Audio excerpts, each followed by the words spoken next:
तेजस्वी जी कोनो शंकराचार्य हैं कि पूरा लोग मानता है। पूरा इतिहास क्या है तेजस्वी जी का? इसके माता पिता मुख्यमंत्री रहा हो, वो व्यक्ति 9वां नहीं पास किया गया हो, यही इतिहास है तेजस्वी जी का। अपना बंडी 5 बार सिलाए और 5 बार हटा लिए। इसका कारण क्या था कि जनता ने नकार दिया। जैसा खाइएगा अन्न वैसा ही होगा मन। तो घोटाले का अन्न खाए हैं, समझ गए ना। और उसी अन्न का असर है कि इनका मन भी बदल चुका है। गलती से भी नहीं जाइएगा ना तो नौकरी के बदल में सब जमीन लिखवा लेंगे। ये स्वर्ण का काम करते हैं, अब पिछड़ा के बात करके पिछड़ा के सब घोटाला कर जाते हैं। तो A to Z की बात करते हैं, तो A to Z घोटाला किए हैं ना। राजद ऐसे लोगों का पनाहगार है जो देश को राष्ट्र को तोड़ने का काम करे। तेजस्वी जी को पता नहीं है कि उनके पिताजी जब सरकार बनाए थे तो भाजपा के समर्थन से ही पहली बार बनाए थे। गरीब गुरबों के नाम पे राजनीति किए, जातीय उन्माद फैला करके, धार्मिक उन्माद फैला करके राजनीति किए और गरीबों का हक मार करके पिताजी चले गए जेल। इनका गलती से भी सरकार बिहार में अगर आने का चांस भी बन गया तो बिहार जो है तालिबान बन जाएगा। बिहार जो है तालिबान बन जाएगा। अगर आ जाएगा तो बिहार के जनता इनको कभी आने नहीं देगी। जय भीम, नमो बुद्धाय। मैं राजकुमार मांझी, आप देख रहे हैं द एक्टिविस्ट। इस वक्त हम मौजूद हैं बीजेपी के कार्यालय में। हमारे साथ अरविंद सिंह हैं जो बीजेपी के प्रदेश प्रवक्ता हैं। सर, तेजस्वी जी बोल रहे हैं कि बिहार में भाजपा को अकेले लड़ने की हिम्मत नहीं क्योंकि उसके पास कोई आधार नहीं। क्या कहिएगा?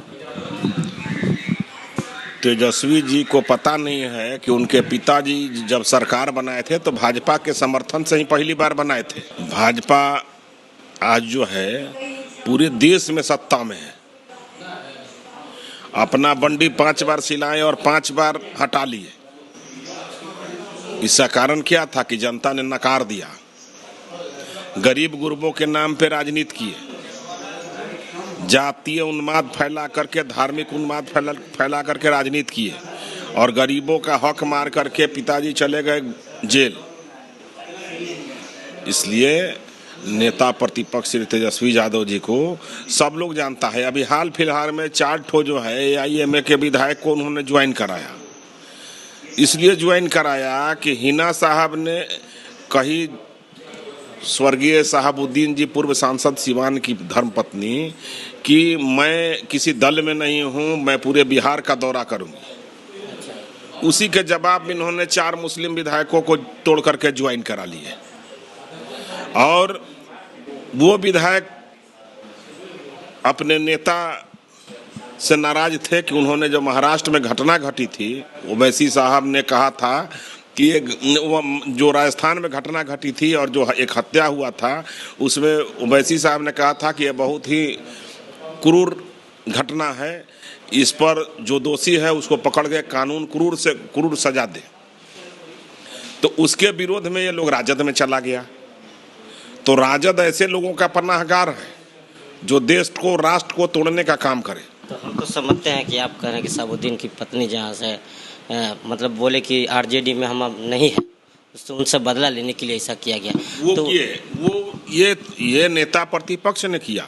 अच्छा, लेकिन वो विधायक ओवैसी साहब से नाराज थे।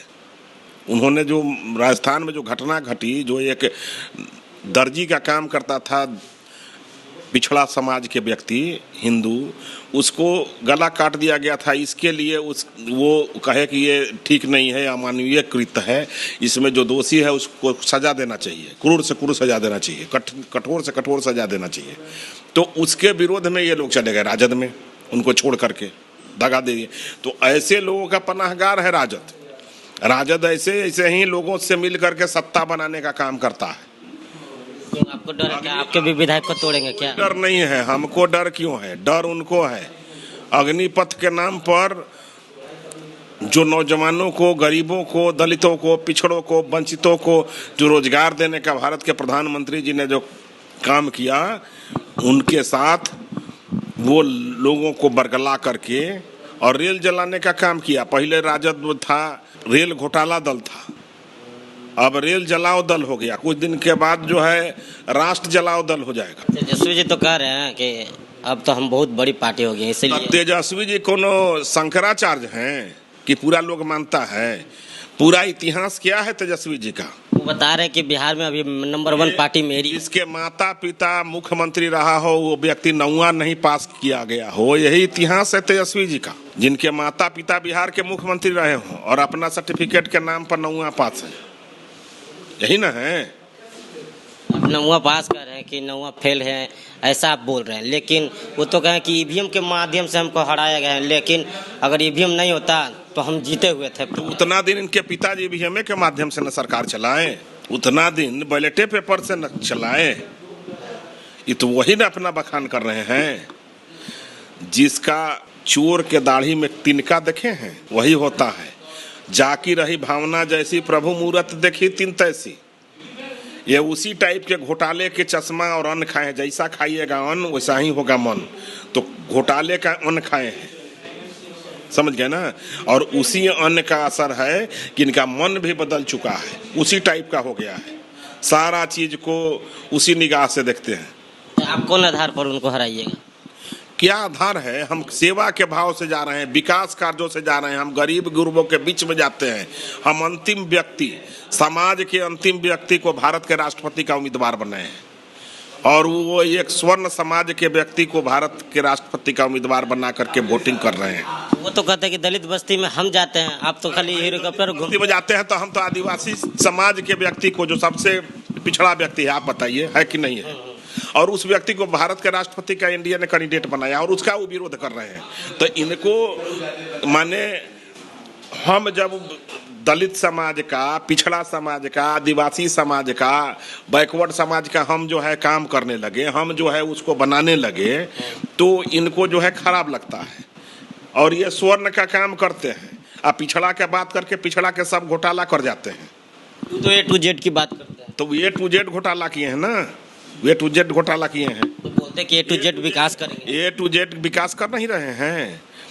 आदरणीय लालू प्रसाद यादव जी से मीसा भारती तक वो कर रहे हैं, पूरा परिवार का विकास कर रहे हैं और पूरे समाज का घोटाला कर रहे हैं। आप देख लीजिए कौन घोटाला नहीं है। तो आप मतलब एक आदिवासी को गलती से भी नहीं जाइएगा ना तो नौकरी के बदल में सब जमीन लिखवा लेंगे।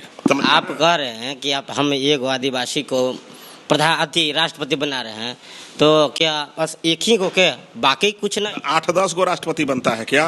बाकी सारे जनता क्या करेंगे? गरीब। हमने पहला बार हमने एक मुस्लिम को बनाया, तो आपने सिर्फ एक ही आधार। दूसरा बात हमने एक दलित समाज के व्यक्ति को बनाया, तीसरा बात समाज के सबसे अंतिम आदिवासी को बनाया।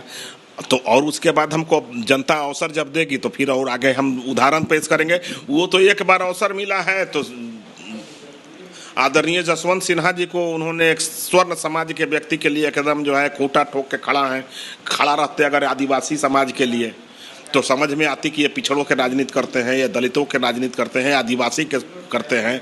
तो न ये शेड्यूल कास्ट के हैं, न शेड्यूल ट्राइब के हैं, न ये पिछड़ों के हैं, न दलित के हैं।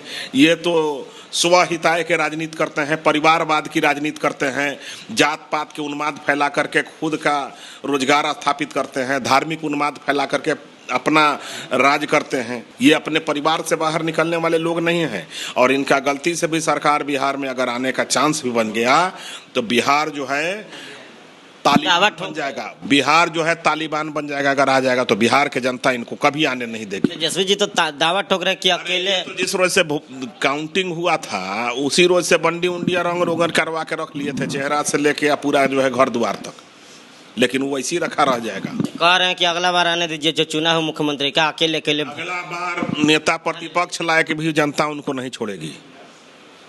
अगला बार नेता प्रतिपक्ष भी गलती से भी नहीं बनेंगे, ये आप लिख लीजिए, मेरा दावा है। तो उन्होंने कहा कि अगला बार हम ही जीतेंगे और बीजेपी भागेगी बिहार से।